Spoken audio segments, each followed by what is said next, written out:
Gracias, bienvenidos a todos y todas. Gracias por acompañarnos aquí en Cali en la COP16 y también un saludo a quienes nos acompañan a través de la transmisión en vivo.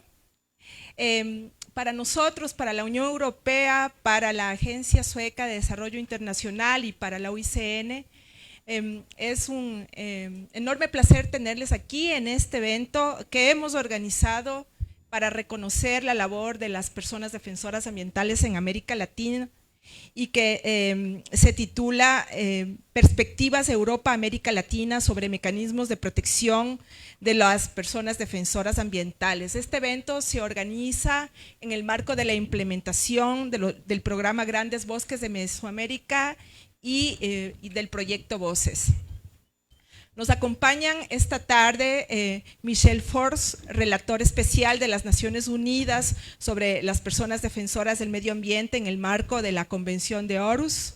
Ignacio Rocagnolo, oficial de Derechos Humanos de la Oficina del Alto Comisionado de Naciones Unidas para los Derechos Humanos. Don Ramiro Batzin, vicepresidente de la UICN y consejero indígena de la UICN, que forma parte y representa al consorcio Defiende Mesoamérica, compuesto por las organizaciones SOXIL, la Universidad Ibero Puebla y la organización Oro Verde en Alemania. Seguro ya mismo nos acompaña Liliana Jaugeri del Comité Nacional de UICN en los Países Bajos, que está un poco tarde. Doña Florina López de la Red de Mujeres por la Biodiversidad de América Latina y el Caribe y el doctor Gustavo Alanis del Centro Mexicano de Derecho Ambiental, CEN. Para empezar este evento, vamos a darle la palabra a doña Karin Mettel, consejera y jefa de cooperación regional en América Latina de la Embajada Suecia en Colombia. Adelante, Karin.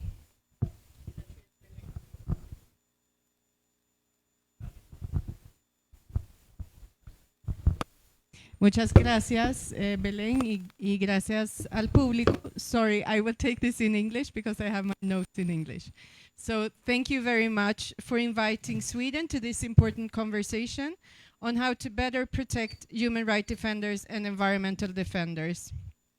The timing of this event could not be better, and the timing is urgent. All over the world, we see the space for human rights continue to shrink, and the work of human rights defenders has become even more important, but harder and much more dangerous. We see that human rights defenders, including environmental defenders, are increasingly targeted. They face threats, harassment, physical violence, unlawful imprisonment, and even assassinations. Women environmental defenders face unique threats, including gender-based violence and harassment. And indigenous defenders face a heightened risk due to the defense of ancestral lands and resources.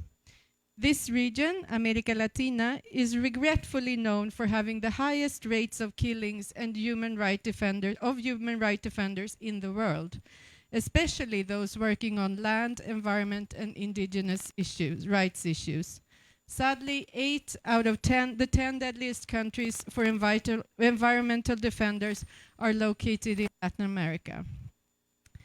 One of the main obstacles to protecting human rights defenders is the widespread impunity for perpetrators of violence.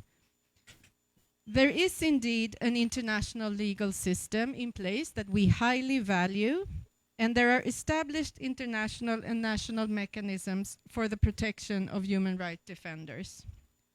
However, there is often a disconnect between international mechanism and national protection programs, leading to gaps in protection.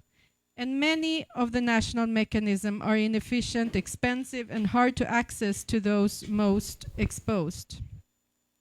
Sweden, that I represent, is highly committed to the protection and promotion of human rights defenders.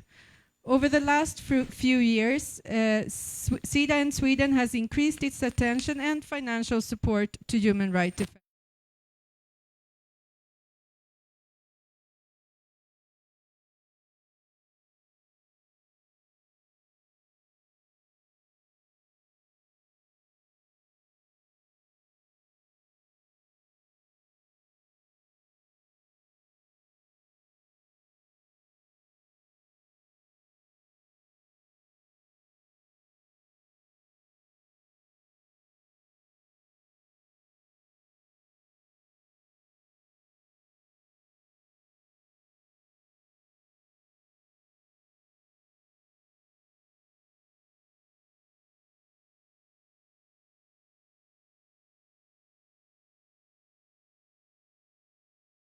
is responsible for the component ensuring protection for the environmental defenders from Selva Maya in Mexico to Darien in Panama.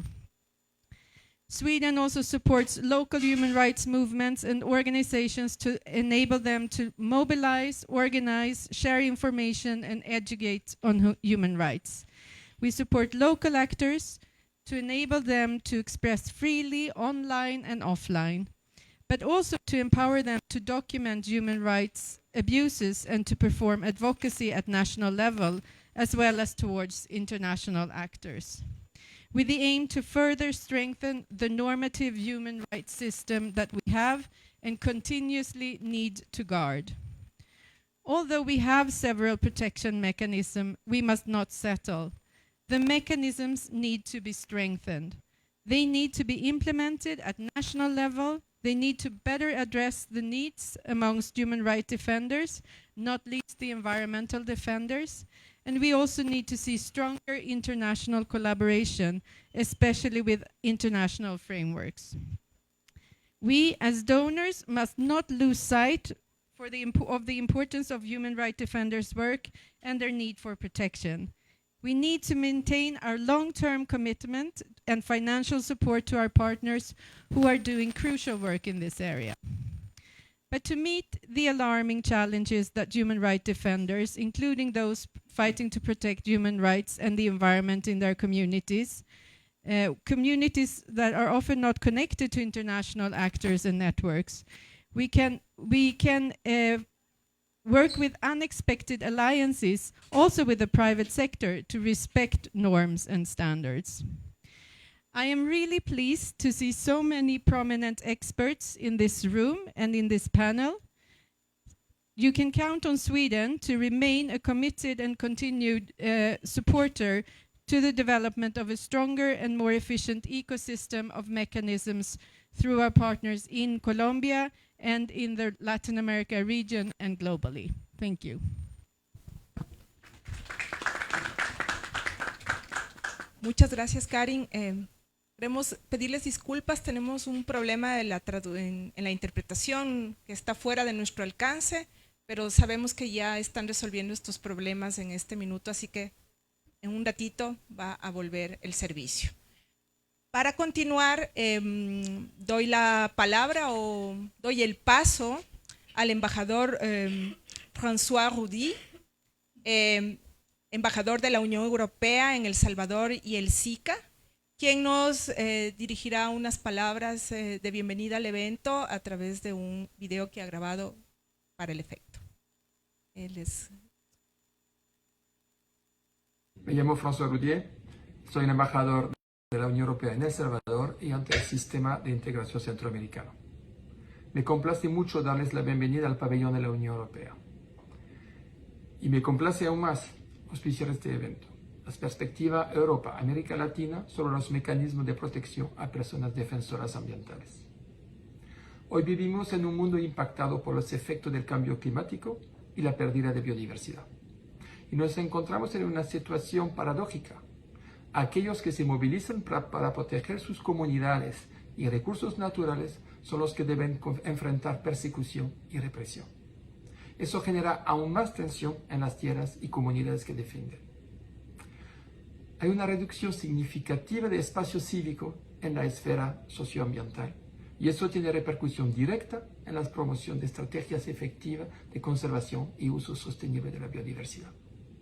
Por ello, como comunidad internacional, hemos buscado que la labor de las personas defensoras del medio ambiente sea incluida y garantizada en diferentes instrumentos del ordenamiento jurídico internacional de los derechos humanos. La primera parte del evento nos hará un recorrido por el Convenio sobre acceso a la información y participación pública en la toma de decisión y acceso a la justicia y asuntos ambientales, la Convención de Orhus. Y el Acuerdo Regional sobre acceso a la información, participación pública y justicia en asuntos ambientales en América Latina y el Caribe, el Acuerdo de Escazú. Nos permitirá reflexionar sobre los alcances de dichos instrumentos, sus similitudes a pesar de diferencia geográfica y los retos a que se enfrentan sus implementaciones. Adicionalmente, tendremos la posibilidad de escuchar de primera mano casos concretos sobre experiencia y mecanismos de protección autónomos y desvinculados de los espacios institucionales estatales.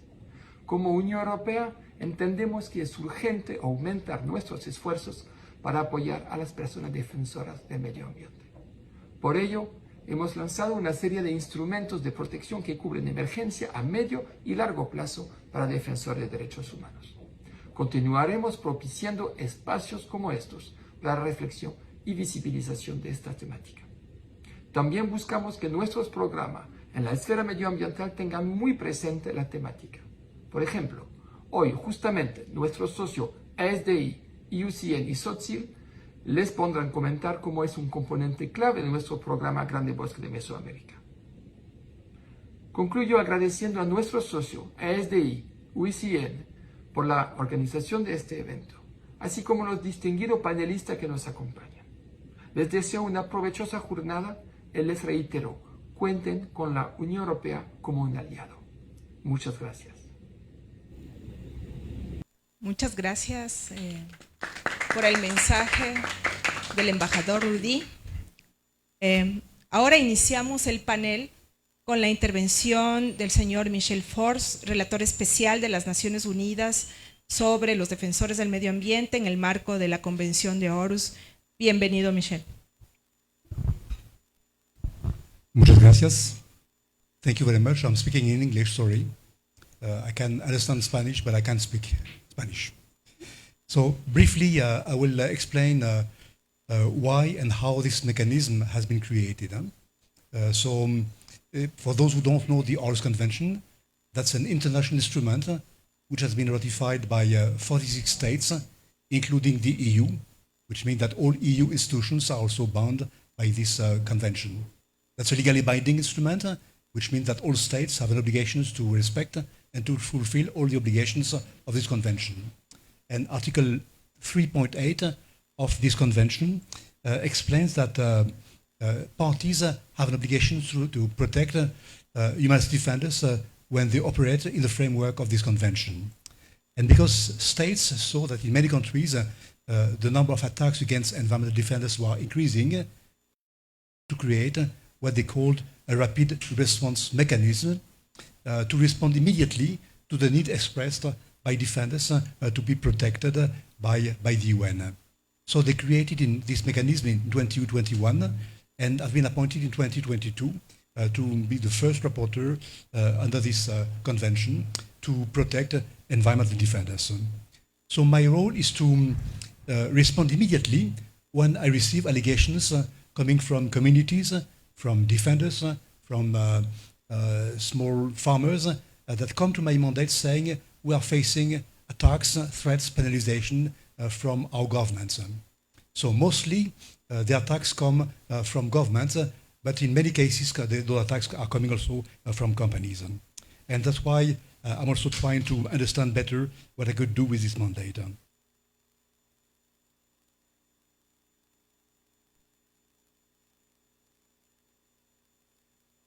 My mandate also receives complaints coming from defenders.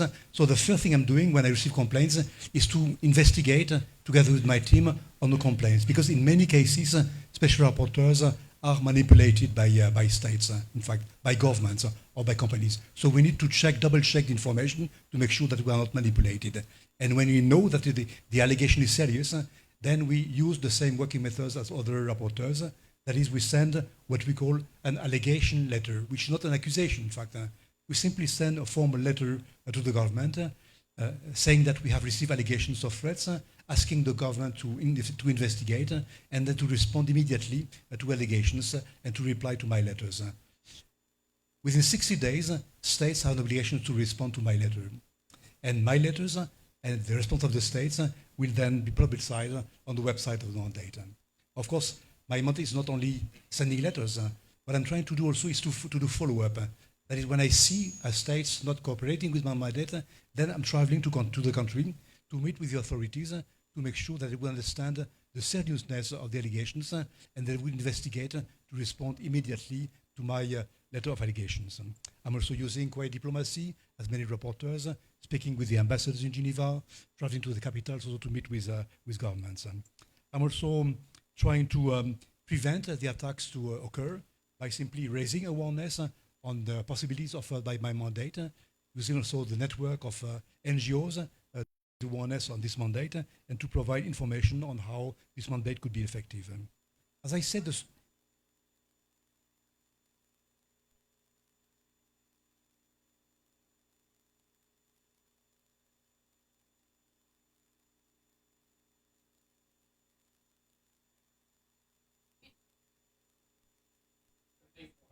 okay. So you want to summarize my first? Sorry for this. Sorry for this. I would try my best to summarize. I'm sorry, I'm likely not going to be faithful enough to what you. But he was presenting. Él estaba presentando la manera en que funciona su mandato. De manera general, lo que él hace es recibir denuncias por parte de las personas que están en riesgo en diferentes lugares del mundo, así sean agricultores o otro tipo de actores, y lo que luego él hace es redactar una carta que se envía a los gobiernos. Estamos teniendo problemas con este micrófono. Se envía a los gobiernos y los gobiernos tienen 60 días para responder a esa carta que él les envía para hacer esta primera denuncia. Y luego estas cartas se publican directamente en la página de la convención, y también él tiene un trabajo de diplomacia en la que va efectivamente hacia los países y ya trabaja con las autoridades para poder ir mejorando este tema, y estábamos más o menos ahí. And the most important for me is the effectiveness, that I see that I would get results, and that's why I'm traveling also to countries to meet with the government to make sure that I would get results and positive results for defenders. Lo más importante para él es obtener resultados. Lo más importante es que los defensores ambientales puedan ver los resultados, y por eso también hace este trabajo de diplomacia y va a los países para encontrar con las autoridades. I don't want to be too long, but just to conclude, my mandate has been created within the Aarhus Convention, which is, as I said, ratified by 46 states, including the EU. But I have also other possibilities, especially in Latin America, Africa, and Asia. Este mandato se ha creado dentro de la Convención de Aarhus, que es una convención que fue ratificada por 46 estados, incluyendo la Unión Europea, pero también tiene muchas posibilidades dentro de países latinoamericanos y africanos. Because when you read the report by Global Witness or by Amnesty or by Frontline, you would see that the most serious attacks are not coming from security forces, but are coming from companies. Porque cuando se lee los diferentes informes que hay, que no me acuerdo de los nombres, los podemos volver a mencionar, pero cuando se lee estos informes se nota que los ataques no vienen necesariamente de fuerzas de seguridad, sino que vienen de las compañías. And that's why when I see that companies based in Europe are operating abroad and doing harm to defenders, my mandate has the possibility also to respond to the needs expressed by defenders in many countries of the world, in Africa, Latin America, and in Asia. Cuando él se da cuenta que las ofensas hacia los defensores ambientales están siendo efectuadas por empresas europeas, él puede también reaccionar ante estas empresas europeas para poder tener una acción directamente en los países. Just to give an example to conclude, if a French company operates in Africa and would do harm to defenders in Uganda, then I could take cases of defenders from Uganda. If I see that a company based in Madrid would operate in Latin America, I'm on the streets, for instance, I would do harm to communities, then defenders from those countries could also seek protection for my mandate. So the mandate has what we call an extraterritorial scope, which is very important to understand, and that's why I'm also inviting defenders to meet with me at different occasions. I was in Bogota a couple of weeks ago, precisely to invite defenders from Latin America to explain why my mandate will also be useful to them while it's based in Europe. Le está intentando también mostrar por qué su mandato es importante para las comunidades que están afectadas, por qué los defensores también es importante para ellos. Es porque, por ejemplo, si hay una compañía francesa que tiene una acción en Uganda y está cometiendo infracciones hacia los defensores ambientales en Uganda, entonces él puede actuar ante esa compañía francesa o ante una compañía española en otro lugar. And we get very good results with companies because they don't want their names to be named in a UN report. Y obtienen muy buenos resultados con las empresas porque las empresas no quieren estar mencionadas dentro del reporte de las Naciones Unidas. And the last thing, I will conclude with this, I would like to work more with the Aarhus, with the Escazú agreement to make sure that the experience of this mandate will also fit into discussions with the countries that have ratified the Escazú Agreement, so that we also take stock and benefit from the experience of this mandate, which is very recent. Y a él le gustaría también extender su trabajo para trabajar con el Acuerdo de Escazú y con los signatarios del Acuerdo de Escazú para así poder ir avanzando más en este tema. Gracias. Gracias.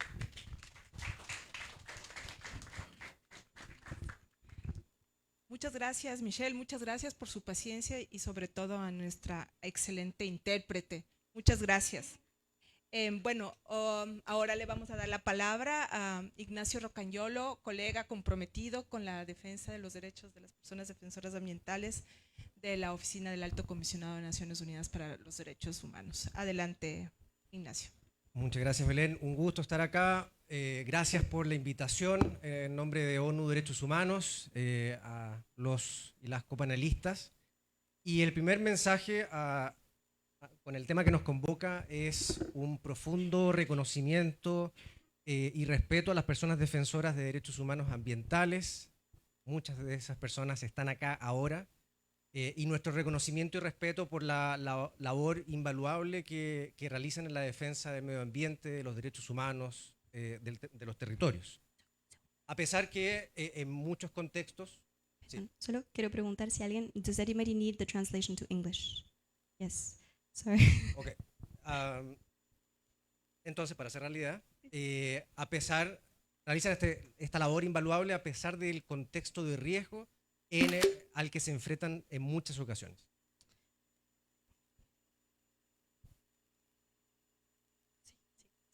Okay.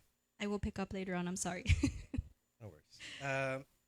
Solo para dar algunas cifras, de ejemplo, a nivel global, ONU Derechos Humanos, tan solo en el año 2023, indicó o registró más o alrededor de 320 asesinatos de personas defensoras de derechos humanos.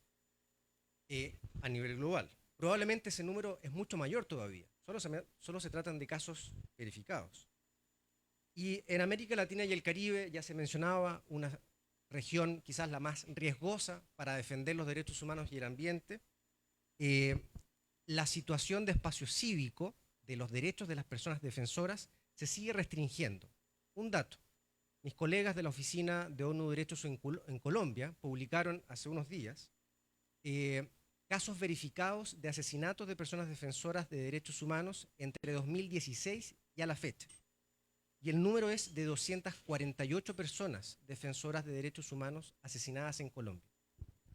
De ese número, un 89% corresponde a personas indígenas, afrodescendientes o personas campesinas que han sido víctimas de la situación. Continúo en español. En esa realmente trágica situación, las perspectivas regionales y globales son cada vez más necesarias. Así como o cuán importante es la Meta 22 en el tratado que nos convoca en esta COP. Cómo el diálogo entre Aarhus y Escazú ha sido desde un inicio, en razón de las temáticas de acceso a la información, participación y acceso a la justicia, pero también en este diálogo de los mecanismos, ¿no? Mecanismos rápidos para responder a la situación de personas defensoras. Y efectivamente, Escazú nace de un proceso de negociación abierto, transparente, participativo, que llevó entonces a su adopción en nuestra región, y que es el primer tratado en la región sobre asuntos ambientales. Esta es la frase emblema, ¿no? El eslogan de Escazú, pero qué importante.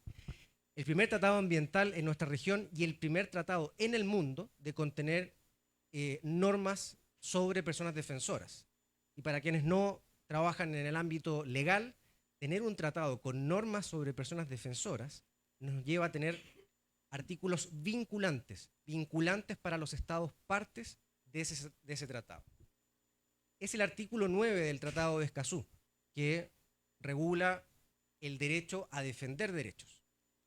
Y si bien Escazú no incluye nuevas disposiciones, nuevos derechos que estuviesen ya antes previamente reconocidos en el derecho internacional, da un orden en las obligaciones que tienen los estados en nuestra región, sobre prevención, sobre protección y sobre remediación o reparación en caso que se vulnere su derecho.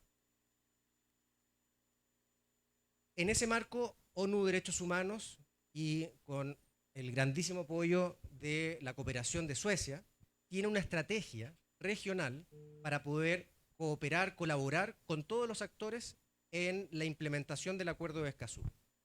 Así, en una dimensión regional, si se quiere, con la Secretaría de Escazú, que es CEPAL, la Comisión Económica para América Latina y el Caribe, con las partes y la Conferencia de las Partes, con los representantes electos del público y en general la sociedad civil, y ahora más recientemente con el Comité de Apoyo a la Aplicación y Cumplimiento, el órgano de tratado. Y la estrategia que está desarrollando la oficina ha permitido poder aportar a procesos que son especialmente significativos para el tema que nos convoca, la protección de personas defensoras. Primero voy a destacar dos asuntos, por supuesto. Primero, el Plan de Acción Regional del artículo 9 de Escazú. Este Plan de Acción Regional, que nace de un proceso participativo nuevamente, con foros y encuentros y consultas presenciales en Quito y en Panamá, con consultas virtuales para poder diseñar el índice y luego el contenido de este plan. Y ese plan fue aprobado este año, en abril de este año, la COP número 3 de Escazú. Pueden consultar ustedes ese plan, pero a grosso modo contiene ejes de trabajo en donde los estados partes acordaron poder avanzar de aquí a 6 años más en reconocimiento de las personas defensoras, en diagnósticos de la situación, en medidas de colaboración para la protección de personas defensoras. Escazú es, y probablemente también Aarhus, son expresión del multilateralismo, de la cooperación internacional que se necesita. Y esa cooperación, tomo algo que decía Karin al inicio, estos tratados y normas internacionales no pueden estar en desconexión entre sí y necesitan estar conectados con las políticas nacionales. En ese sentido, el plan de acción, como toda política, tiene sus cosas buenas y cosas que pudieron haber sido mejor. Pero al final del día requieren de un diálogo con las políticas nacionales. Cuán importante es que al implementar Escazú, al implementar el plan de acción, un Estado en su país pueda establecer sistemas de prevención y protección. Países lo tienen, mecanismos nacionales de protección, también con sus luces y sombras, pero son una política concreta. Sistemas de alerta temprana, que hay países que tienen muy bien desarrollado también, por dar dos ejemplos. Y en ese sentido hay una oportunidad para todas y todos nosotros que trabajamos en relación con Escazú, que son, lo ya dicho, la implementación de este plan de acción regional, y segundo, lo que representan los planes nacionales de implementación de Escazú. Todos los estados partes están trabajando en eso. Algunos ya van a presentar sus planes nacionales de implementación, lo tienen listo, y otros están recién comenzando su hoja de ruta. Como sea, hay un acuerdo, un compromiso que para la siguiente COP en 2026, todas las partes lleguen con su plan nacional. ¿Eso qué significa para la sociedad civil, para Naciones Unidas, para la cooperación internacional? Aportar a esos procesos de toma de decisiones en donde se va a determinar la bajada concreta que un Estado, que un gobierno le va a dar a este artículo 9 sobre personas defensoras del ambiente y por supuesto todos los demás artículos. Y solo para una mención y para cerrar, el órgano de tratado, el Comité de Apoyo a la Aplicación y Cumplimiento, también está diseñando, a partir de su reciente nominación y entrada a inicio de trabajo este año, fórmulas para responder a la situación de personas defensoras. El comité ha nombrado una relatora para la situación de personas defensoras, han priorizado en su hoja de ruta, no me acuerdo el nombre técnico, pero en su planificación de 2 años la situación de personas defensoras, y en el ámbito de conocimiento de solicitudes o presentación de casos, si lo diríamos en términos más simples, hay un mecanismo para poder también responder a una urgencia en el marco de ese caso que se haya presentado. ¿Cuál es el mensaje final? Hay una oportunidad como quizás no hemos tenido antes en nuestra región para poder coordinadamente a nivel regional y nacional trabajar en la implementación de acciones concretas para la prevención y protección de personas defensoras. Escazú representa esa oportunidad. Y estoy muy contento que aquí en la sala de público hay personas que han trabajado años y años en la negociación y luego en la ratificación y ahora implementación del acuerdo. Así que, en nombre de ONU Derechos Humanos, nuestro reconocimiento a todos y todas ustedes. Muchas gracias. Perdón si me paso el tiempo. Doble aplauso porque tenemos otra vez la interpretación. Gracias. Ahora nos acompaña don Ramiro Batzin, vicepresidente de la OICN, y quien a través de la organización SOTSIL, la Universidad Ibero Puebla y Oro Verde de Alemania, trabajan en la iniciativa Defiende Mesoamérica, diseñando e implementando un mecanismo de protección regional mesoamericano para las personas defensoras ambientales. Adelante, don Ramiro. Buenas tardes, en primer lugar, si podemos pasar, o tal vez si me voy a hacer acá, para poder, es que sí tengo diapositivas, no las, creo que no les, si no les voy a comentar acá y no hay problema, ya. Digamos, desde el consorcio que hemos venido trabajando, digamos, ha sido importante, digamos, para nosotros ver todo el tema sobre Defiende Mesoamérica. Para hablar del tema, digamos, de los defensores ambientales, nosotros hemos hecho un análisis y hay que hablar también sobre los defensores de los pueblos indígenas. Para hablar de los defensores hay que hablar del tema de recursos naturales y hay que hablar del tema del territorio, ¿sí? Que es algo fundamental para los pueblos indígenas, y ahí partimos, digamos, del trabajo que hemos venido desarrollando. Uno, reconocer ese aporte y contribución que los pueblos indígenas han desarrollado a la conservación de la biodiversidad, a la conservación de los recursos naturales. Si partimos del reconocimiento de estos aportes, vamos a encontrar también que hoy por hoy estamos enfrentando, ¿sí?, serias dificultades. Ya lo decía el relator, ya lo decían los que me antecedían. Los pueblos indígenas hemos encontrado, digamos, unas dificultades, partiendo, ¿sí?, por esa violación de derechos que tenemos en estos momentos. Y estando parados acá hoy en el convenio sobre biodiversidad, digamos, también venimos a plantear que dentro de la meta 22 está el tema de los defensores ambientales. Y esto tiene que estar ligado, digamos, a las 8 metas que el marco global tiene en relación a pueblos indígenas, ¿ya? Está ligada a la meta 3, que es el tema de territorios, prácticamente. La meta 3 hoy por hoy nos está hablando de áreas protegidas, de otras medidas de conservación, pero nos está hablando también de el reconocimiento de los territorios indígenas. Y ahí es donde encontramos esa violación. No existe un reconocimiento de los derechos de los pueblos indígenas en su justa dimensión por parte de los estados. Ya se decía, las empresas están llegando y están haciendo exploración y explotación en nuestros territorios. No se está desarrollando un proceso de respeto del consentimiento libre, previo e informado, ¿ya? Y eso es atentar contra los derechos. Los pueblos indígenas hoy por hoy y los defensores ambientales estamos siendo criminalizados, estamos siendo perseguidos y estamos siendo asesinados.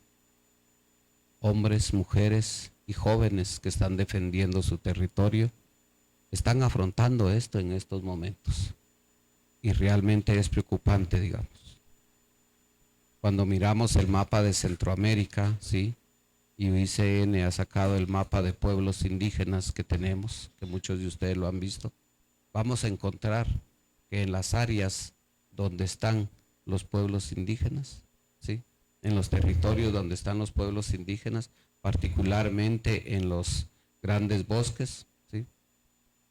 Están los recursos naturales. Ahí encontramos el bosque, encontramos el agua, encontramos la biodiversidad y encontramos todos los elementos. Y no solo elementos naturales, sino también elementos culturales.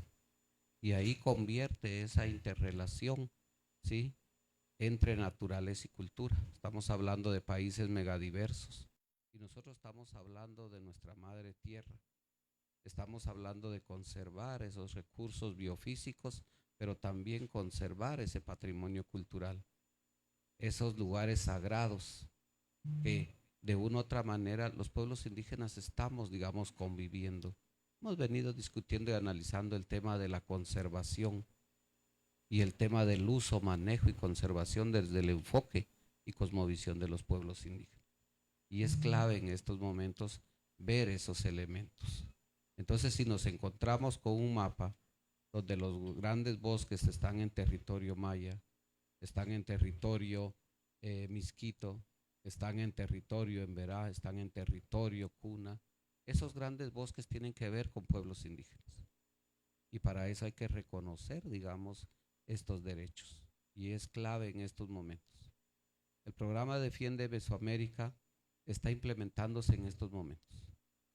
Defiende Mesoamérica tiene grandes líneas que va a trabajar. Una de ellas es crear ese sistema de información. No tenemos un sistema de información que nos esté dando los datos actualizados.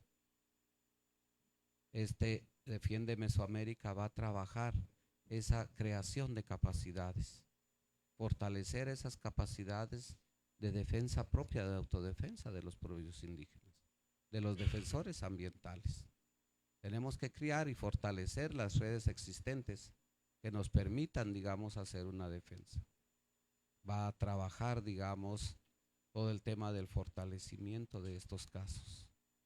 Hay que hacer un proceso de fortalecimiento, de sistematización y tener información de lo que está pasando, de cómo las comunidades, de cómo los defensores van a trabajar y se van a interrelacionar. Eso es clave en estos momentos. Defiende Mesoamérica es una propuesta que tenemos, que se está implementando y que va a trabajar precisamente para que se permitan las condiciones de hacer defensa de nuestros territorios, de hacer defensa de nuestros recursos naturales. Y por otro lado, también esa defensa tiene que generar ese modelo de vida, ¿ya? Si estamos amenazados, si estamos siendo criminalizados, nuestro modelo de vida no se está desarrollando como debería de ser. Y aquí es necesario, digamos, partir de generar ese modelo de vida en la región. Y ese modelo de vida para los pueblos indígenas y los defensores tiene que ver con conservación de la naturaleza. Tiene que ver con sus derechos, tiene que ver con la gobernanza, esos sistemas tradicionales que tenemos, esas formas de organización propia indígena, de hombres, de mujeres que vienen conservando. Es importante, digamos, cómo fortalecer todo este trabajo y hacer ese traslado intergeneracional a los jóvenes. Ese es un elemento clave. Y es por hoy que Defiende Mesoamérica está trabajando en estas líneas y realmente agradecer a todo el esfuerzo que se ha desarrollado con las contrapartes y los cooperantes que hoy por hoy nos están apoyando también. Porque esto va a ser un avance en el tema de los defensores ambientales, particularmente en el tema de los defensores de pueblos indígenas. Mateos Chivé, gracias.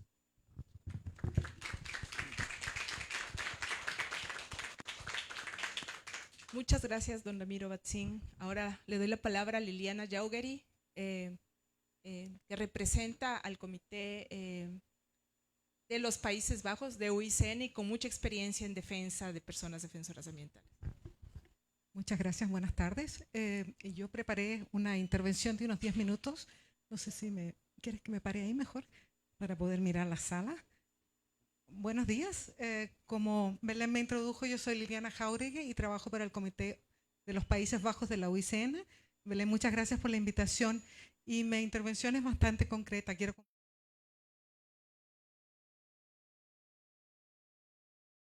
para trabajar en la protección de las comunidades y los defensores ambientales como una responsabilidad que hemos visto es casi un requisito fundamental.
Orientadas a aumentar la capacidad de los colectivos, no tan solo de los individuos, para transformar el equilibrio de poder que hay en los paisajes en los que estamos trabajando. Por favor, la siguiente. ¿Cuáles son algunos puntos claves? Porque no puedo realmente entrar aquí a hablar en profundidad, pero quiero dejarle algunos puntos claves para que se los lleven. Estamos hablando de una lógica de protección donde vamos a manejar el riesgo. El riesgo es algo que se mide en términos de amenazas, vulnerabilidad y capacidad. En cuanto a las amenazas, no siempre podemos hacer mucho, sin embargo, sí podemos trabajar lo que es vulnerabilidad y la capacidad de las comunidades. Estamos hablando también de un territorio que no siempre es el mismo que nosotros pensamos en términos biofísicos. Hay conceptos que también tenemos que tener en cuenta, que se trata de temas culturales, la historia, la política. Entonces, cuando trabajamos mapeando un territorio, tenemos que tenerlo bien claro de qué territorio estamos hablando. Hablamos de redes de protección, no necesariamente de técnicas o de estrategias. Estamos hablando de personas también.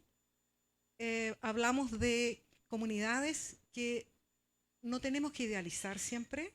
Tenemos que estar constantemente viendo cómo estas comunidades están interactuando. Hay muchas que tienen muchas diferencias y hay conflictos internos que tenemos que reconocer y manejarlos.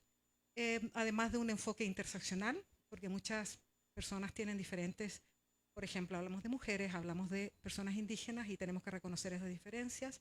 Y finalmente hay bastantes modelos y herramientas que podemos ocupar. La siguiente, por favor. Porque es importante y es algo de las cosas que yo quiero dejar aquí con ustedes. La protección colectiva va de la mano con la protección individual. Muchas organizaciones, sobre todo internacionales, les gusta trabajar mucho protegiendo a una persona. Sin embargo, en ese afán de proteger a una persona, a veces las estamos desprotegiendo. Entonces es importante tomar el colectivo en cuenta para no vulnerar en vez de apoyar. Porque el impacto de las acciones de empresas o de los agresores es un impacto colectivo, no es un impacto necesariamente individual. A la vez, estos mecanismos ofrecen oportunidades de abordar las causas estructurales que están debajo de estas amenazas. Y finalmente, el fortalecimiento también, como todo es colectivo, también lo tomamos en cuenta como algo comunitario. Y como un aspecto comunitario también tiene diferentes cosas que tenemos que tomar en cuenta. La siguiente diapositiva. Algunas dimensiones relevantes de la protección colectiva es que tiene un mecanismo que tiene que ver con el espacio, el territorio, y a la vez con las redes. Y en estas dos dimensiones son en las que tenemos que trabajar. Y las herramientas se enfocan en estas dos diferentes dimensiones. Cómo hacemos una protección territorial y cómo mapeamos el territorio y lo protegemos. A la vez, cuáles son nuestro espacio social y de redes a nivel nacional e internacional. Siguiente, por favor. Y ahora voy a enfocar brevemente a una experiencia que nosotros hemos ido construyendo. Quiero nuevamente reforzar que estos proyectos no son necesariamente de defensores, son proyectos que tienen con las amenazas de la deforestación, con mapeo de pérdida de especies. O sea, son proyectos que están enfocados a veces con otros objetivos y estas líneas de trabajo las construimos como los fundamentos necesarios para facilitar a nuestros socios locales. Hemos trabajado en acompañamiento en programas por algunos años en Bolivia, Filipinas, Indonesia, Ghana, Uganda, además de Perú.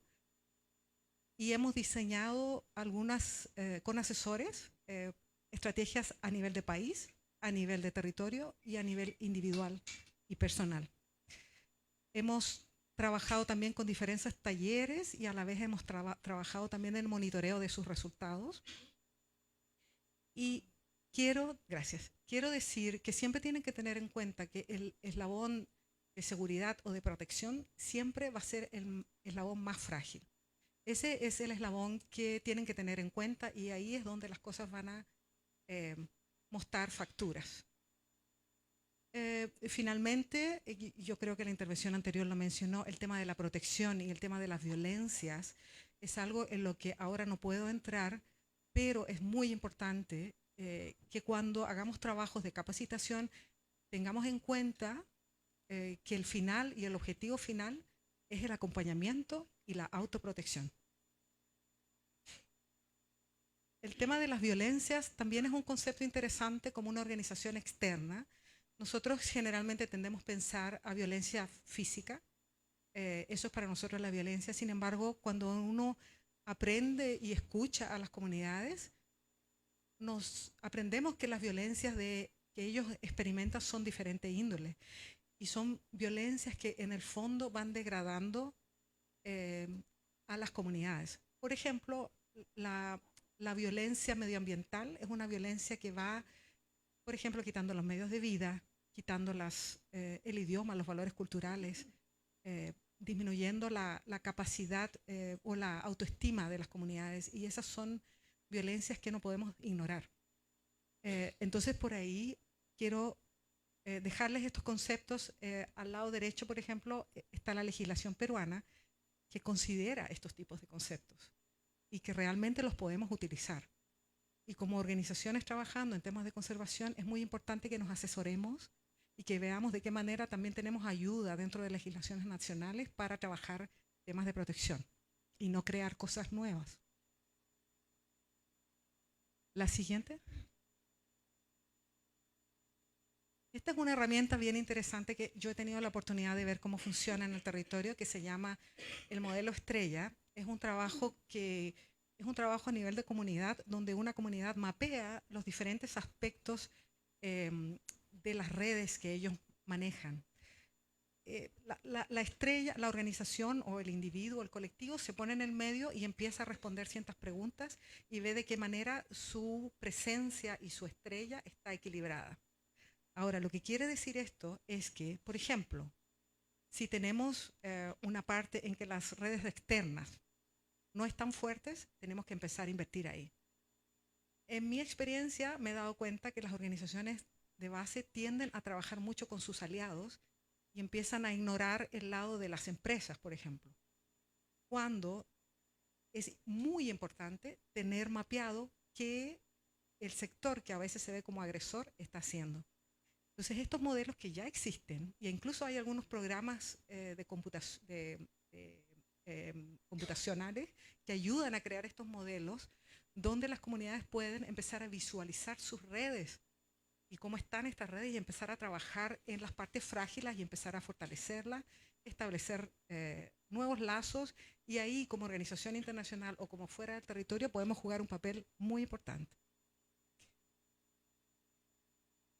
Me doy cuenta que estoy pasando muy rápido, pero estoy con muchas ganas de compartirles lo que he aprendido, entonces a lo mejor estoy yendo muy rápido. Quiero ahora enfocarme en Bolivia, porque quería mostrarles un ejemplo específico, que es un programa en el que en estos momentos estamos trabajando. Llevamos 3 años y hicimos un acompañamiento a una comunidad indígena que se llama Cantiocap, y los estamos apoyando en su plan de seguridad a nivel institucional y comunitario. Bolivia es un país que a nivel territorial ofrece muchos desafíos para sus líderes para trabajar, Y bueno, hemos asesorado, la siguiente por favor, en diferentes estrategias que a lo mejor ahora con lo que ya he hablado les va a dar, les va a hacer un poco de sentido. Hemos trabajado con temas de seguridad digital, también con, por ejemplo, programas con sus teléfonos en el que ellos pueden conectarse y pueden decir dónde están, cosas muy básicas a veces, pero para gente que trabaja en territorios muy aislados es muy importante. El tema del análisis de riesgo, que ya lo hablé un poco, que es manejar y pensar en estos 4 factores y cuál es el factor más frágil que tenemos y tratar de invertir en eso juntos. La cartografía de conflictos es ese mapa a la izquierda que tenemos, que realizaron ellos, donde vieron en el territorio qué es lo que está pasando y cuáles son las áreas geofísicas frágiles y para quién exactamente. Qué gente está aislada, qué gente no puede pasar por ahí y qué horarios, y de ahí nacen los protocolos de movimientos en los territorios. Y después quería compartir con ustedes también que el análisis psicosocial, el impacto emocional es algo muy importante, y ahí el tema de las comunidades que a veces no son tan unidas como uno piensa, ahí es necesario también tener un acompañamiento de manera que la gente no se sienta tan sola, de que tengan incluso asesorías de cómo tomas y cumples tu rol de liderazgo, cómo cumples con tu rol de mujer, y a veces que las mujeres tienen diferentes responsabilidades. Entonces esa parte no tenemos que olvidar, que se trata de personas, se trata de grupos de personas también, y que el apoyo psicológico es un factor a veces muy importante, porque la gente trabaja con mucho estrés y por esa misma razón a veces no denuncian riesgos graves que ellos toman porque los asumen como algo muy normal, y no hay denuncias y no hay registro de las denuncias. Y finalmente también en Bolivia realizamos planes individuales y colectivos de seguridad que estamos autoevaluando constantemente porque el contexto sigue variando, y en eso hay una responsabilidad nuestra también, en que, como hablaba de la autoprotección, tenemos que hacer que nuestro rol no sea de dependencia, sino de autoprotección. Y finalmente, quería compartir con ustedes nuestras lecciones aprendidas, como empecé diciendo que la integración de la protección es algo vital, que tenemos que pensar que si trabajamos con naturaleza, del lado que sea en estos momentos, estamos pensando en gente que está en la línea de fuego, por decirlo. Los conflictos son bastante graves en esta región, sobre todo estamos en un país en estos momentos donde el año pasado 70 asesinatos están relacionados con este tipo de conflictos. Entonces hay que tomarlo no solo como un proyecto, sino hay que tomarlo como una línea integrada a todos los proyectos que trabajan con estos temas. Recién les hablé del bienestar mental, que tenemos que integrarlo, no solo el físico.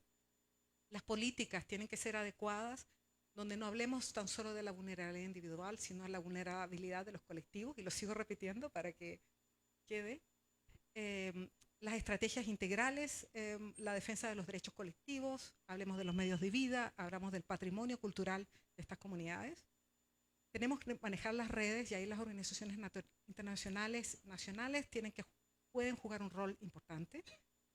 El tema del reconocimiento de incidentes, yo escuché que había que trabajar en bases de datos, eso es muy importante. En estos momentos los incidentes están muy malmente registrados por esta casi costumbre que existe por ignorar los incidentes. Ya se toman como que es lo más normal del mundo, cuando no deberíamos pensar así. Y finalmente, el acompañamiento de las organizaciones trabajando en estos temas es continuo. Tenemos que revisar, tenemos que ver el contexto y tenemos que escuchar cuáles son las nuevas necesidades que las comunidades están expresando. Y con esto, no me demoré más de 10 minutos y ojalá haya sido de todos útil, y bueno, estoy aquí para cualquier pregunta. Muchas gracias. Muchas gracias, Liliana. Siempre esperar valió la pena. Ok, ahora vamos a continuar con don Gustavo Alanis. Dirige el Centro Mexicano de Derecho Ambiental y llevan adelante una muy importante iniciativa de informe sobre la situación de las personas defensoras ambientales en México. Adelante, don Gustavo, si quieres.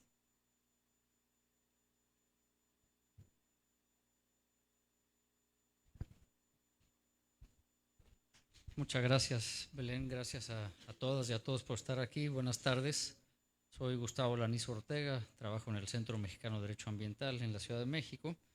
Y platicarles que desde el año 2014 venimos elaborando en México un informe sobre la situación de los defensores ambientales, quienes defienden tierra y territorio.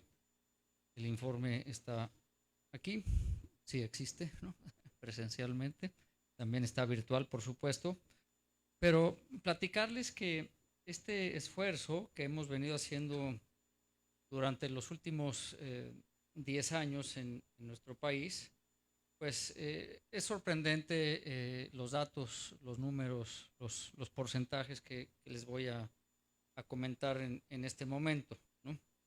En el año 2023 se contabilizaron 123 eventos de agresiones en contra de defensores ambientales, y esto lo que hace con este número es que el año 2023 es el segundo año donde se documentaron más eventos de agresión en contra de personas y de comunidades defensoras de los derechos humanos ambientales. Y en consecuencia es el segundo año más violento para la defensa del patrimonio natural en México, reitero, desde el año 2014, fecha en la que se publicó nuestro primer informe. En el año 2022, nada más para tener un comparativo, tuvimos 197. Las agresiones más comunes que encontramos son amenazas con 33 casos, intimidación con 28, agresiones físicas 26 casos, criminalización 21, agresiones letales, desgraciadamente, con 20 casos, y hostigamiento con 19 sucesos, y también tenemos la difamación con 18. Si comparamos los asesinatos de los últimos años, en el 2020 fueron 24, en el 2021 25, en el 2020 18 y 15 en el 2019.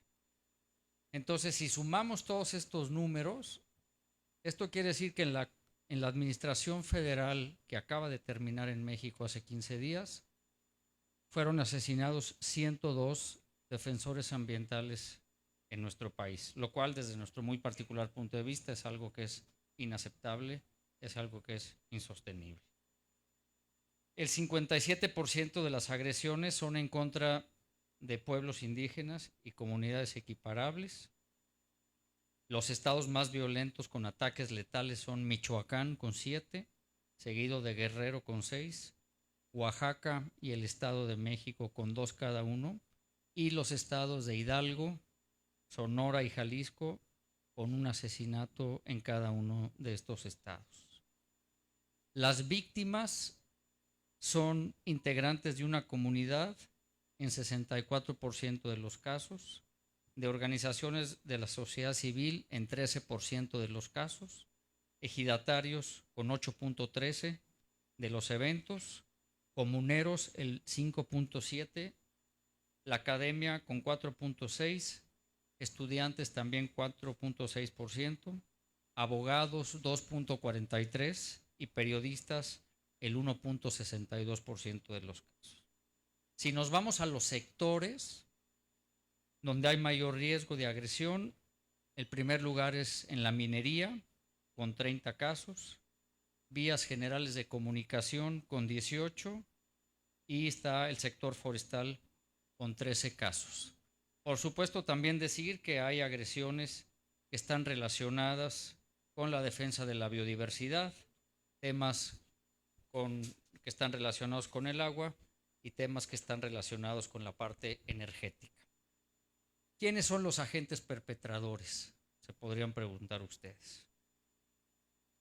Principalmente el Estado. Estamos hablando de policías estatales, municipales, fiscalías estatales, la Secretaría de la Defensa Nacional, la Secretaría de Marina y la Guardia Nacional. Ellos tuvieron participación en 61 eventos de agresión, de los 123 que les comenté al principio. Después está la delincuencia organizada con 37 casos, y 19 de ellos tienen que ver con el sector privado.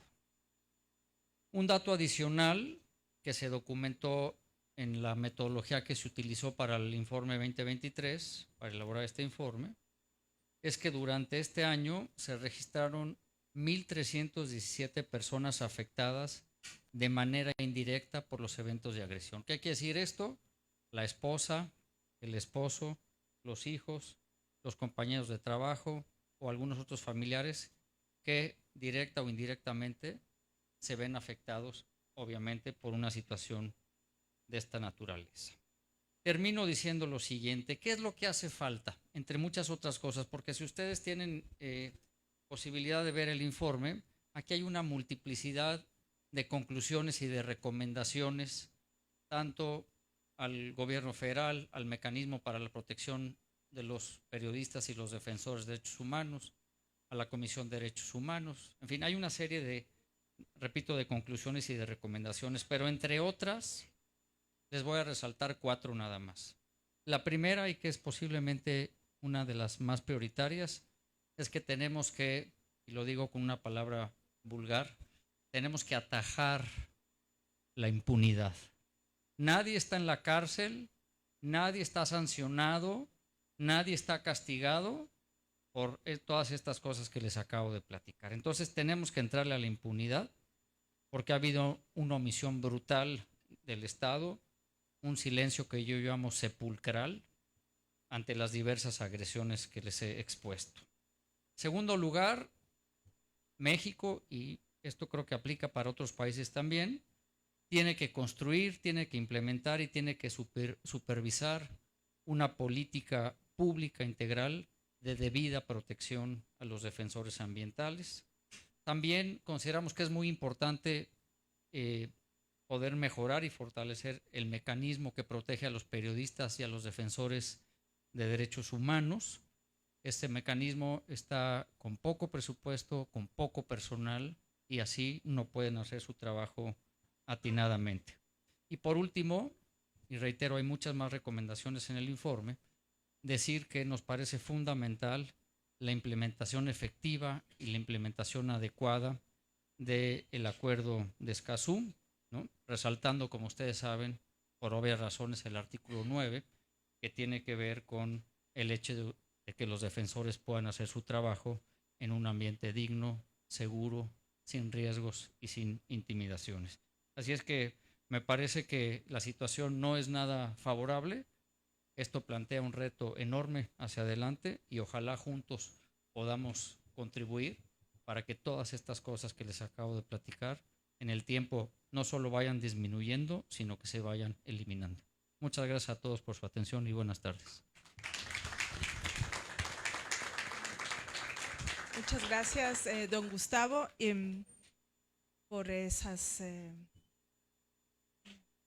por compartirnos esas cifras que son alarmantes, pero que son importantes para poder visibilizar la situación de las personas defensoras en México. Ahora le voy a dar la palabra a doña Florina López, de la Red de Mujeres por la Biodiversidad de América Latina, que nos va a dirigir su intervención sobre algo que ya Liliana dijo, la importancia de lo comunitario y de sobre todo lo espiritual para la sanación de las personas defensoras ambientales, que es algo que no tenemos que descuidar. Doña Florina.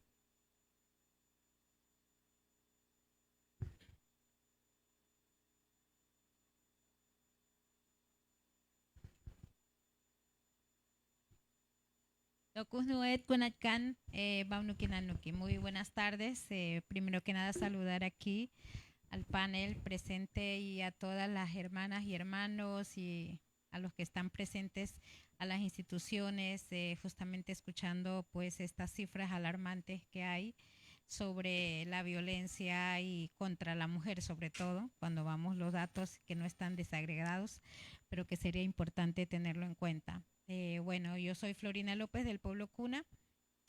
En este caso quisiéramos también como mujeres indígenas, sobre todo desde nuestros espacios comunitarios, territoriales, hacer propuestas, presentar alternativas y escuchar sobre todo esta información que se ha dado sobre los mecanismos que existen, los acuerdos internacionales, el reconocimiento de los derechos de los pueblos indígenas que han avanzado, pero que sin embargo en la realidad sentimos que muchas veces han retrocedido en la aplicación, en la implementación de estos acuerdos justamente. Uno pasa por recursos, porque justamente cuando uno quiere dar la información a la comunidad de toda esta gama de mecanismos que existen, de estos convenios que existen, donde uno puede ir a presentar sus denuncias prácticamente para los pueblos indígenas y sobre todo las mujeres indígenas, es imposible, porque cuesta tener un abogado, cuesta pagar un abogado para poder presentar estas denuncias, y sobre todo cuando vamos a esta parte psicológica, el autoestima de la mujer, sobre todo, pues es una gran dificultad y es un gran desafío para nosotras las mujeres. Y hablar justamente de toda esta realidad a nivel de América Latina, sobre todo cuando se sabe que en el sur, sobre todo en México, en Honduras, donde ha ocurrido y sigue ocurriendo asesinatos en general, pero sobre todo si nos preguntáramos y si se viera los datos de cuántas mujeres indígenas son las que han perdido su vida justamente en esa defensa de los recursos, de la tierra, del territorio, de nuestras propias vidas. Entonces, ahí veríamos en realidad hasta dónde estas cifras de verdad que son alarmantes. Y en ese sentido, también yo creo que dentro de estos mecanismos hay que reconocer justamente los conocimientos indígenas, sobre todo de las mujeres. Cómo nosotras las mujeres desde ese conocimiento, desde esa práctica, nos unimos, nos defendemos y cómo podemos utilizarlo justamente dentro de estas estrategias, dentro de estos mecanismos que muchas veces para nosotros lo vemos como frías, en ese sentido, ¿no? Hace unos meses atrás, a lo que refería Belén, tuvimos un encuentro en Guatemala de mujeres indígenas, 20 mujeres indígenas que en un momento dado nos unimos para hablar justamente de este tema. Esa parte psicológica, esa parte espiritual que muchas veces no es valorizada, no es tomada en cuenta, de cómo sufrimos en silencio muchas veces, de cómo estas mujeres que están al frente de estas luchas no comparten muchas veces esa parte individual. En lo colectivo somos fuertes, muchas veces demostramos esa fuerza cuando estamos justamente las mujeres ante las marchas, ante las protestas, y estamos en esa barrera que muchas veces pues en esa parte humana la gente no lo ve de esa manera, sino bueno, en ese sentido dijimos, ¿cómo hacemos las mujeres indígenas para protegernos de esto? ¿Qué utilizamos en nuestros territorios? Cuando llegamos a nuestros territorios en las manifestaciones que vamos muchas veces por días, por semanas en la calle luchando contra las transnacionales, contra los grandes megaproyectos que llegan a nuestros territorios a quitar nuestros recursos, a robar nuestros recursos. Cuando llegamos a nuestras comunidades, ¿qué hacemos para sanar todo lo que uno sufre en las calles o en las manifestaciones o en el mismo territorio? ¿Cómo lo hacemos? Una de ellas decía, bueno, yo utilizo el agua como una forma de limpiarme, de sentir que el agua me renueva, me da energías cada día. Y eso es cierto, porque cada día cuando uno se levanta y toma y se da un baño, le da fuerza, le da energía, le quita la pereza, dice, ¿no? Y asimismo, cuando llegamos a nuestros territorios, utilizamos en la ceremonia el agua. Otras dicen, yo utilizo las semillas. Por ejemplo, en mi territorio, para nosotros el cacao es una semilla sagrada. Es la que nos limpia, nos defiende, nos da fuerzas. Entonces, para poder salir a luchar, y otro de las cuestiones que utilizamos es el achiote, que nos ponemos en el rostro, para que nos dé esa fuerza. Como decía mi papá, cuando vas a esas reuniones, cuando vas a dialogar con las personas que sabes que tienes que estar fuerte, nunca vayas con el rostro en blanco, pálida, sino ponte el achiote porque es la que te va a defender, te va a dar la fuerza, te va a dar energía. Yo sé que en el territorio en Verá, por ejemplo, en el donde Omaira utiliza lo que ella tiene puesta en su cuerpo, el jagua, porque le da fuerza, la defiende contra las malas energías, las malas vibras. Y eso es lo que utilizamos, nuestras ceremonias, nuestros conocimientos tradicionales y en tantos otros pueblos, y en Guatemala lo decíamos. ¿Cómo hacemos justamente para que nos den esa energía, hablar entre nosotras, conversar, cómo cuando llegas a tu territorio, cómo está tu familia, cómo están tus hijos? Y esa es la parte que muchas veces no está contemplado en los proyectos.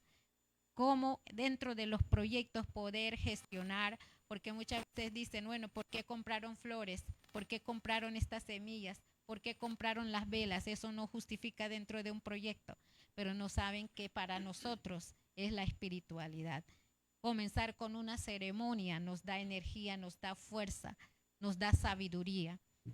Y la oración, ese es otro de los medios. Justamente la hermana Maya, que está acá, Ana y Lola, hacen ceremonias antes de un encuentro. Pide a la Madre Tierra permiso, que nos dé fortaleza, porque justamente hay que pedir permiso justamente a nuestros ancestros y nos dé esa energía, esa sabiduría. En mí, por ejemplo, una actividad, y no se lo cuento a nadie, y hoy lo estoy diciendo, yo invoco a mi padre. Entonces, es una manera de, disculpen, de que uno recuerda justamente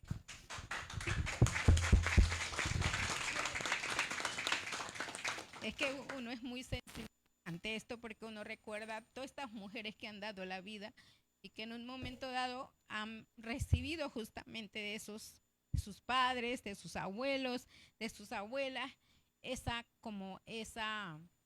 como que le han delegado justamente esa lucha. Y yo sé que, por ejemplo, en Honduras, cuando murió la compañera, la hermana Cáceres, Berta Cáceres, y otras tantas que hoy podríamos mencionar, y han quedado impunes sus asesinatos. Y yo recordaba también en una época en que las hermanas Noves, cuando salieron a la calle, muchas fueron apresadas, embarazadas. Hubo denuncias y nadie le dio seguimiento. Y ellas no pudieron hacerlo porque les faltó recursos económicos para hacerlo.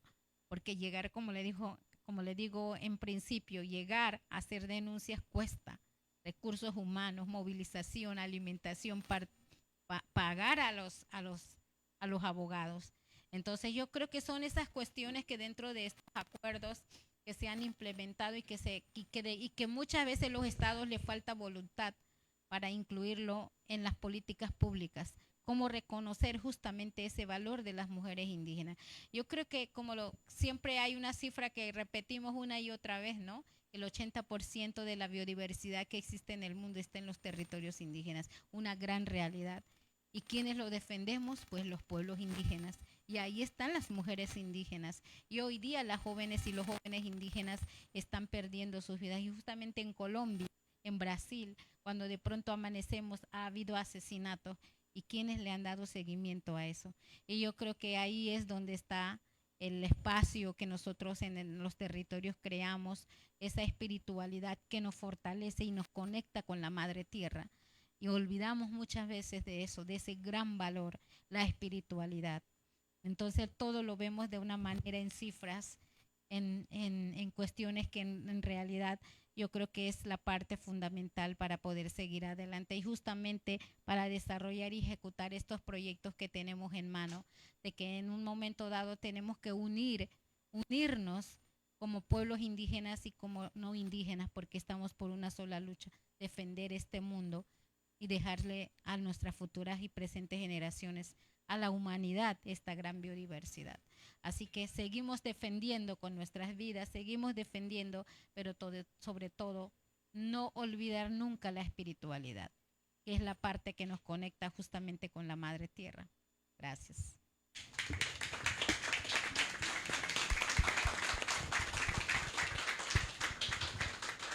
Gracias, doña Florina.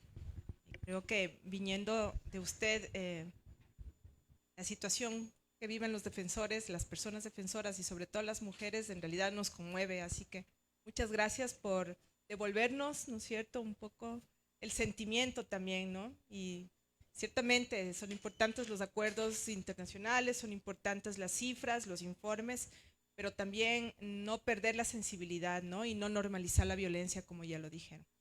Muchas gracias. Muchas gracias a todos. Ahora finalizamos el panel. Vamos a hacer una pequeña segunda vuelta con pequeños comentarios de su parte y unas preguntas del público. Si alguno de nuestros panelistas tiene algo que acotar o complementar, es el momento. Y luego vamos a escuchar de ustedes preguntas o comentarios para finalmente terminar con esta muy buena jornada de escucha que hemos tenido esta tarde. Les doy la palabra. Si alguien quiere complementar. Don Ramiro, ok, don Gustavo, Karin. Si quieres, empiezo yo, Belén, con algo breve y sobre eso seguimos para adelante. Una de las cosas que platicaba yo ahora con el señor Frost era que ¿por qué no habíamos podido encontrar un mecanismo en el contexto global para poder frenar todo este tipo de incidentes que acabamos de narrar varios de nosotros, ¿no? O sea, ¿por qué no hemos encontrado una herramienta? ¿Por qué no tenemos un castigo? ¿Por qué no tenemos algo que nos permita asegurar que este tipo de situaciones no solo se reduzcan, sino que en el tiempo se eliminen, ¿no? Y la verdad a mí me genera muchísima frustración cuando publicamos un reporte como este, porque al final estamos viendo que hay un aumento en los incidentes de agresiones en contra de los defensores ambientales, de la tierra y del territorio. Entonces, una de las primeras provocaciones que yo quiero poner sobre la mesa en estos días, en estas 2 semanas, es que pudiéramos ir avanzando o pensando colectivamente en cómo encontrar esa respuesta que nos permita ir avanzando en ese sentido que yo estoy comentando. Si nosotros vemos el marco legal internacional, pues tenemos mucho de dónde agarrarnos, ¿no? Ahí está lo que ha hecho la Asamblea General de Naciones Unidas, ¿no? Ahí está lo que ha hecho la Corte Interamericana de Derechos Humanos, está también lo de la Corte Interamericana, ahora tenemos Escazú.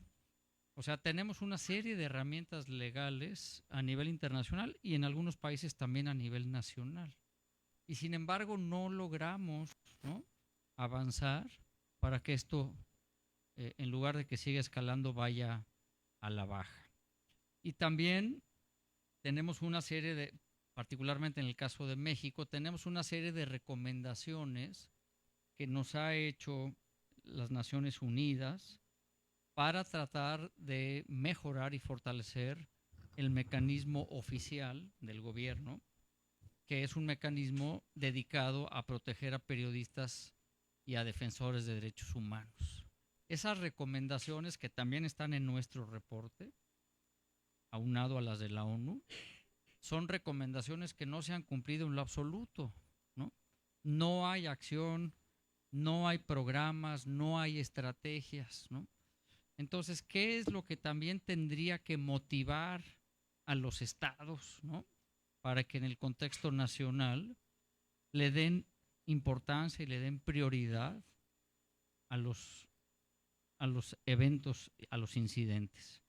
Y les doy un ejemplo, que no es exclusivo de este año, pero este año, cuando presentamos públicamente el informe en abril pasado en la Ciudad de México, no hubo un solo mensaje de aliento, de solidaridad, de simpatía del Estado mexicano para con las víctimas de las agresiones, ni con sus familiares, ¿no? Ni decir vamos a hacer un esfuerzo, vamos a redoblar, nada, absolutamente nada.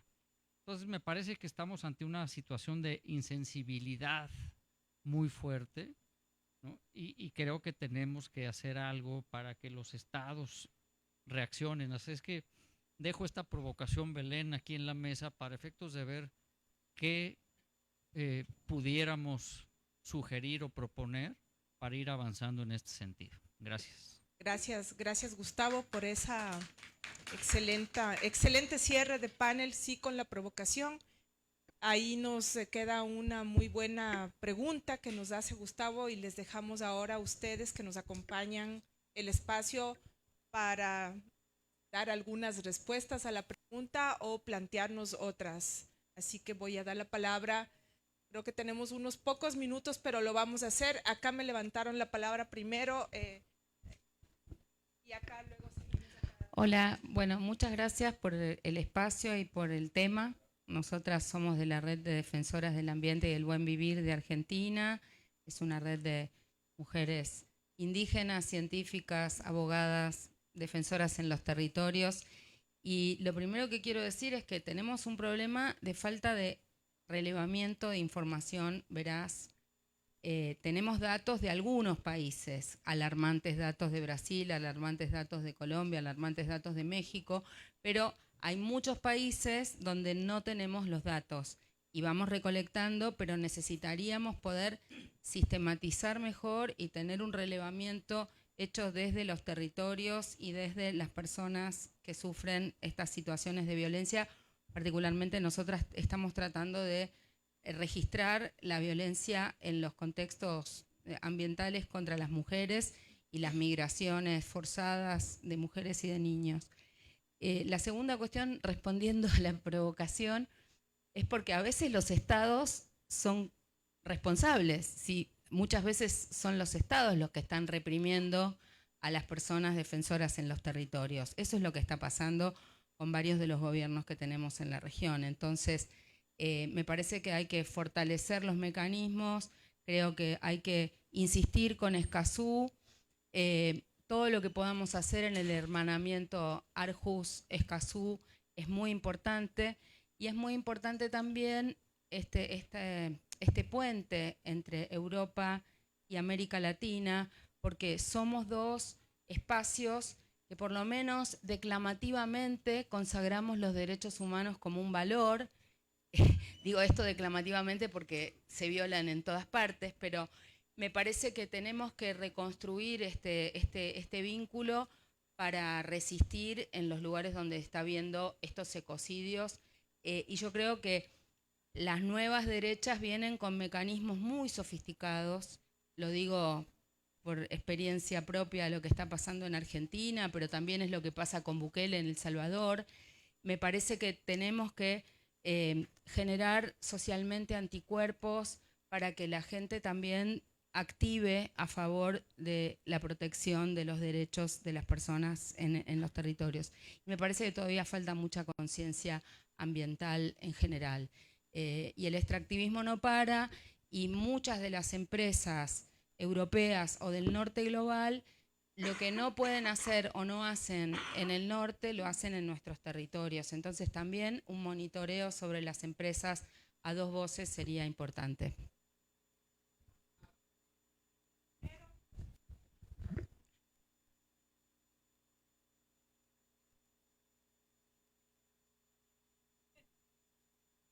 Huachacu, Comam, Cochuch, Comasanil, buenas tardes a todos.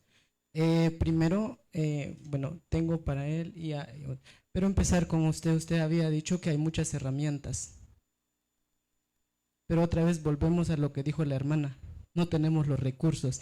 Después, a apoyar lo que dijo el hermano Ramiro, es que nosotros estaba escuchando derechos de los defensores de la naturaleza, pero para nosotros los pueblos indígenas no es defender la naturaleza, sino es un estilo de vida. And my question for you is that you mentioned that we can file complaints against, transnational companies, but you said against European ones, but my question is, can I do it? Like, it doesn't matter which country say it shouldn't be specifically from Europe. So. Gracias. Les voy a dejar esas preguntas para cerrar, ¿ya? Y le voy a dar la palabra al hermano.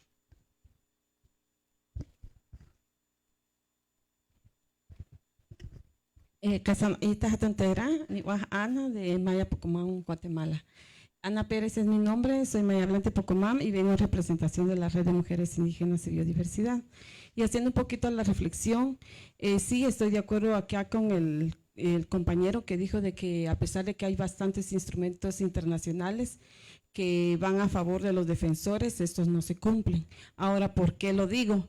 Porque yo he vivido en carne propia que es la criminalización. Yo llevo en la defensa de un territorio en mi comunidad, de Maya Hablante Pocomán, y llevamos 23 años de lucha contra una empresa.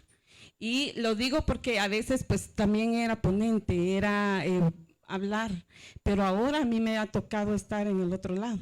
Ahora pues en una asamblea me han elegido como presidenta de mi comunidad y por supuesto mis compañeros son hombres, soy la única mujer y el empresario me ha criminalizado mucho hasta el punto de pues mandarme medios de comunicación como que soy aquí, soy allá. Entonces realmente nosotros como mujeres indígenas como que sufrimos la doble o triple discriminación, pero lo veo desde la violencia ambiental también como mujeres indígenas y defensores.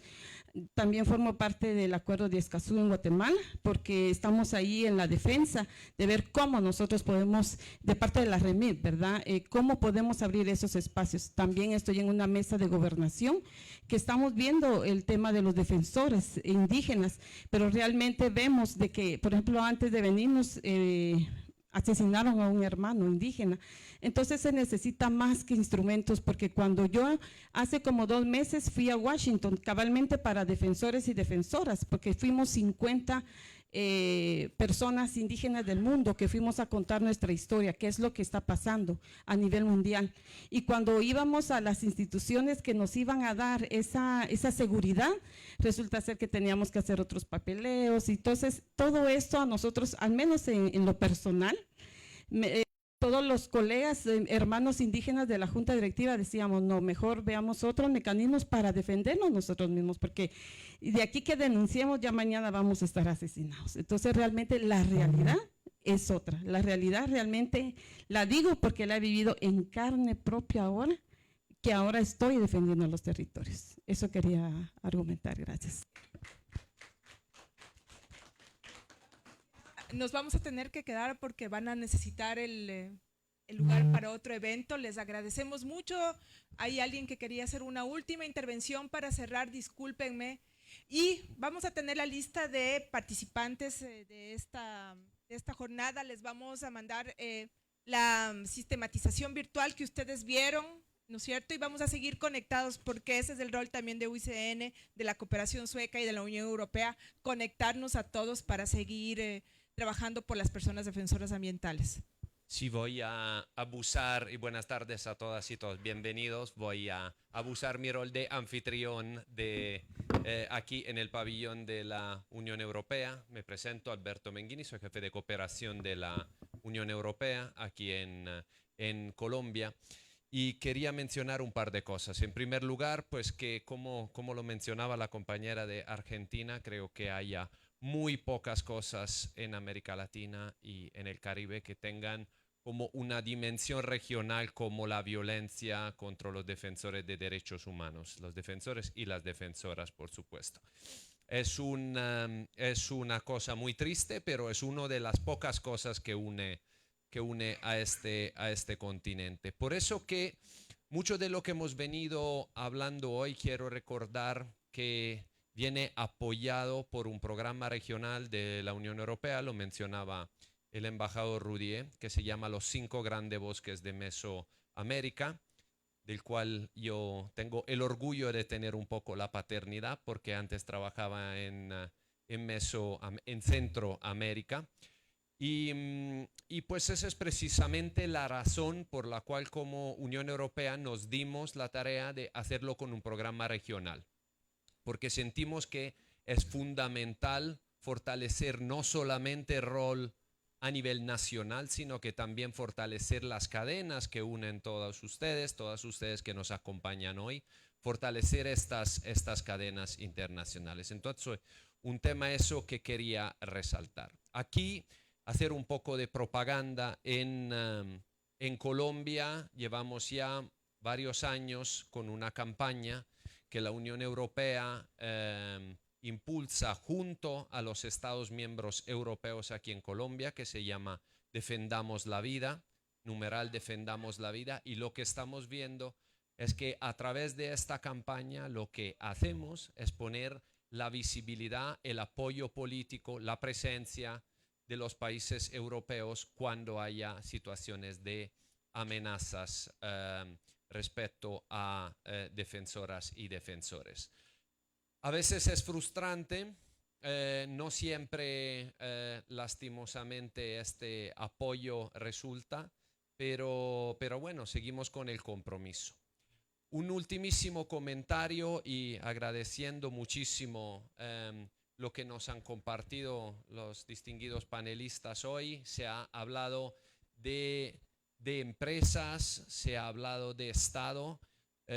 Otro elemento que lastimosamente es muy característico de muchos países de América Latina y seguramente lo es en Colombia, es que hay otro actor que es todavía más difícil de controlar, que son los grupos armados y los grupos criminales. Muchas veces, seguramente es el caso aquí en Colombia, vemos que las amenazas son más fuertes, donde más fuerte es la presencia del conflicto de los grupos armados y de los grupos criminales. Entonces creo que eso nos hace un llamado a hacer red y a trabajar todos juntos, porque la amenaza aquí es más fuerte que en otros lugares. Y gracias por estar con nosotros hoy. Muchas gracias de parte de la Unión Europea, de ASDI y de la UICN por acompañarnos esta tarde. Muchas gracias a ustedes.